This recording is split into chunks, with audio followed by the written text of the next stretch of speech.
tell about one of the most important leader whose name is Sardar Vallabhbhai Patel, who is also known as Iron Man of the India.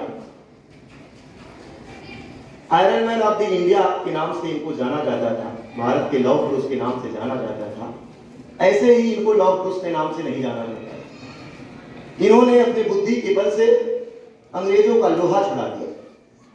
क्रांतिकारियों ने तो विजय हासिल करने में, स्वतंत्रता हासिल करने में बहुत मदद की ही, लेकिन कहीं ना कहीं हमारे नरम दल के नेताओं ने भी महत्वपूर्ण योगदान दिया।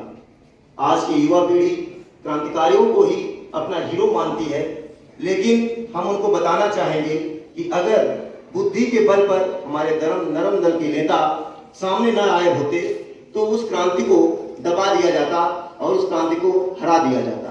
क्योंकि अंग्रेज हमसे ज्यादा शक्तिशाली थे, उनके पास सैन्य शक्तियां ज्यादा थी, हमसे अधिक टेक्नोलॉजी थी। सरदार वल्लभ भाई पटेल उन गरम दल नेताओं में से एक थे जो बहुत ही ज्यादा गांधी जी से प्रभावित हुआ करते थे। इन्होंने अपनी लॉ की डिग्री की पढ़ाई इंग्लैंड से हासिल की। उसके बाद वहां से लौटने के पश्चात इन्होंने अपने पूरे जीवन को भारत के प्रति समर्पित कर दिया, क्योंकि उन्हें लगा कि अगर मेरा देश ही स्वतंत्र नहीं रहा तो मेरी स्वतंत्रता कहां से मिल पाएगी मुझको।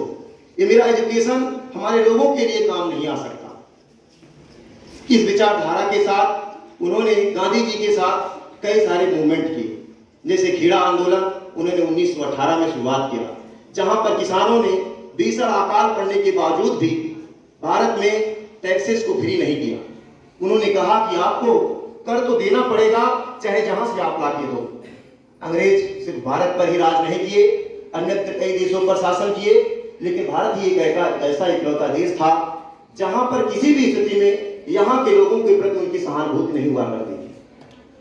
हर जगह पर एक नियम बना के रखा गया था कि अगर उपज 25% के नीचे होती है तो वहां के लोगों, वहां के किसानों के करों को माफ कर दिया जाएगा। लेकिन ऐसा इकलौता एक भारत देश था जहां पर यह नियम भी काम नहीं किया करता था।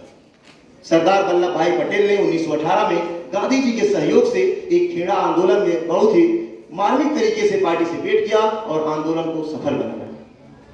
और लगभग 10 साल के बाद 1928 आते आते बारडोली सत्याग्रह में भी बहुत बढ़ चढ़ के सरदार जी ने हिस्सा लिया।